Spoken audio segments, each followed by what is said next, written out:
हरे कृष्णा।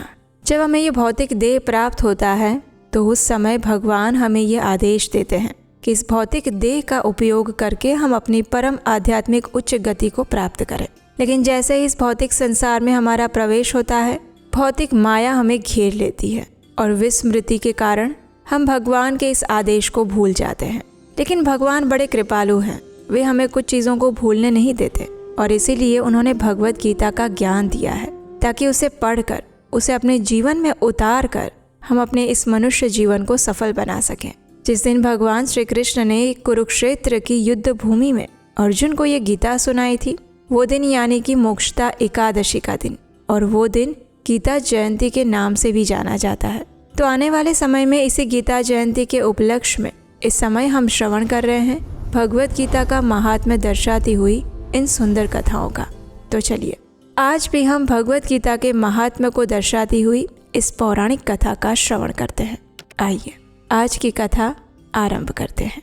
भगवान शिव ने माता पार्वती से कहा, हे पार्वती, अब मैं 7वें अध्याय का महात्म्य आपको सुना रहा हूँ, जिसे सुनकर कानों में अमृत राशि भर जाती है। प्राचीन काल में पाटलिपुत्र नामक एक दुर्गम नगर है, जिसका गोपुरम यानी कि द्वार अत्यंत भव्य और विशाल है। उस नगर में शंकुकर्ण नामक एक ब्राह्मण रहते थे। उन्होंने वैश्य वृत्ति का आश्रय लेकर बहुत सारा धन अर्जित कर लिया, लेकिन ना तो कभी उन्होंने पितरों का तर्पण किया और ना ही देवताओं का पूजन किया। वे प्रतिदिन धन उपार्जन में तत्पर रहते हुए सदैव राजाओं को ही प्रसन्न रखने का प्रयास करते रहते थे। एक समय की बात है, उस ब्राह्मण ने अपना चौथा विवाह करने के लिए पुत्रों और बंधुओं के साथ यात्रा करने लगे। मार्ग में मध्य रात्रि का समय आ गया और उस समय जब वे सो रहे थे तब एक सर्प ने आकर उनकी बाह में डंस दिया।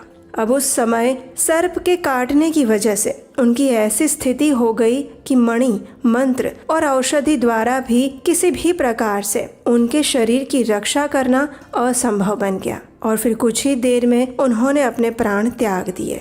और कुछ समय बाद वह प्रेत सर्प योनि में उत्पन्न हुआ। उस सर्प का चित्त अधिक से अधिक धन की वासना में लिपटा हुआ रहता। उसने अपने पूर्व वृत्तांत को याद किया और सोचा, मैंने जो घर के बाहर करोड़ों की संख्या में अपना धन गाड़ रखा है, उससे इन पुत्रों को वंचित करके स्वयं ही उसकी रक्षा करूंगा। एक दिन सांप की योनि से पीड़ित होकर उस पिता ने स्वप्न में अपने पुत्रों के समक्ष जाकर अपना मनोभाव बताया और तब उसके निरंकुश पुत्रों ने प्रातःकाल उठकर बड़े विस्मय के साथ एक दूसरे से इस स्वप्न की बात कही। उसमें से जो मध्यम पुत्र था वह कुदाल हाथ में लेकर घर से बाहर आया जहाँ उसके पिता सर्प योनि धारण करके रहते थे। वो उस स्थान पर गया। हालांकि उसे धन के स्थान का योग्य पता नहीं था कि वो कहाँ पर छिपाया हुआ है, फिर भी उसने चिन्हों से उसका ठीक ठीक निश्चय कर लिया और लोभ बुद्धि से वहां पहुंचकर उस बाम्बी को खोदना आरंभ किया। और तब उस बाम्बी से बड़ा भयानक सांप प्रकट हुआ और बोला, अरे ओ मूढ़,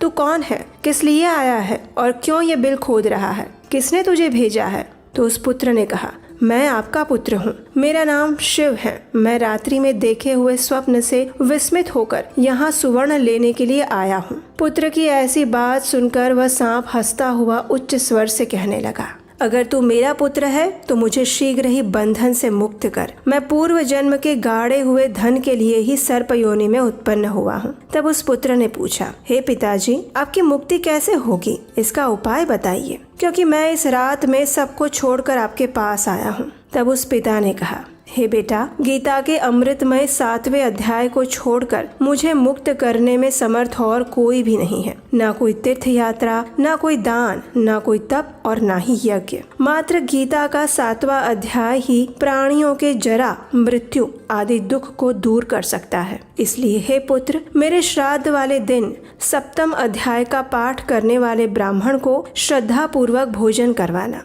और उससे निसंदेह मेरी मुक्ति हो जाएगी। हे वत्स, अपनी शक्ति के अनुसार पूर्ण श्रद्धा के साथ और वेद विद्या में निपुण हो ऐसे अन्य ब्राह्मणों को भी भोजन करवाना। सर्प योनि में पड़े हुए अपने पिता के ये वचन सुनकर सभी पुत्रों ने उनकी आज्ञा के अनुसार उससे भी अधिक किया और तब शंकुकर्ण ने अपने सर्प शरीर को त्याग कर दिव्य देह धारण किया और उसके बाद वो अपना सारा धन अपने पुत्रों को अर्पित कर देता है। पिता ने करोड़ों की संख्या में जो धन बांट कर दिया था, उससे वे सदाचारी पुत्र बहुत प्रसन्न हुए। उनकी बुद्धि धर्म में लगी हुई थी, इसलिए उन्होंने बावली, कुआं, पोखरा, यज्ञ, देव मंदिर के लिए भी इस धन का उपयोग किया और अन्नशालाएं भी बनवाई। उसके बाद 7वें अध्याय का सदैव जप करते हुए उन सभी पुत्रों ने भी मोक्ष प्राप्त किया। हे पार्वती, ये 7वें अध्याय के महात्म्य की कथा थी, जिसके श्रवण करने मात्र से मनुष्य सभी पातकों से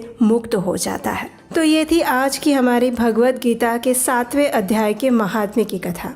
अगर आप एक महिला हैं तो चलिए अब आपके काम की बात बताती हूँ। आप डेली हमारे चैनल पर शास्त्रों से सुनाई जा रही इन सभी कथाओं को सुनती होंगी, है ना? कई बार आप सोचती भी होंगी कि ये कथाएं तो अच्छी हैं, लेकिन अगर इन कथाओं को मैं अपने जीवन से जोड़ पाऊँ और शास्त्रों के ज्ञान को अगर अपने जीवन में उतार पाऊँ तो कितना अच्छा होता। और आप जानते हैं ये पॉसिबल है। जी हाँ, सभी शास्त्रों का सार है भगवत गीता, और इसी भगवत गीता के ज्ञान को सिंपल वर्ड्स में समझने के लिए हम आपके लिए आत्मसात कोर्स लेकर आए हैं। ये 18 सेशंस का ऑनलाइन भगवत गीता कोर्स है, और वो भी सिर्फ महिलाओं के लिए। हर महिला की लाइफ में डिफरेंट चैलेंजेस होते हैं। हर महिला अपनी लाइफ में स्ट्रगल करती हैं, लेकिन अच्छी बात यह है कि इस स्ट्रगल और चैलेंजेस को हैंडल करने के कुछ अच्छे सॉल्यूशंस भी हैं, और उसी के ऊपर हम बात करेंगे इस आत्मसात भगवत गीता कोर्स में, जो कि शुरू हो रहा है 6 दिसंबर 2025 शनिवार से शाम 5 बजे से। तो जल्दी से रजिस्टर करें। और हाँ, पहले ही बहुत सीट्स फुल हो चुकी हैं और अब सिर्फ कुछ ही सीट्स रह गई हैं। तो इस कोर्स के रजिस्ट्रेशंस बंद हो जाएं उससे पहले आज ही रजिस्टर करें। लिंक नीचे डिस्क्रिप्शन बॉक्स में दिया गया है। और मैं आपको विश्वास दिलाती हूँ कि इस कोर्स को पूरा करने के बाद आप अपने अंदर वो चेंज फील करेंगी जिसका कभी आपने सपना देखा था। आपको भगवत गीता के वो गहरे इंसाइट्स मिलेंगे जो शायद ही कहीं और मिले। और हाँ, अपने उन महिला मित्रों को भी इसे शेयर करें जो जीवन में सकारात्मक बदलाव चाहती हैं। नीचे डिस्क्रिप्शन बॉक्स में गूगल फॉर्म दिया गया है और कोर्स की पूरी जानकारी भी है। तो जल्दी से रजिस्टर करें, क्योंकि हर महिला का अधिकार है एक खुशहाल, संतुष्ट और सार्थक जीवन जीने का, और भगवत गीता उसका रास्ता दिखाती है। हरे कृष्णा।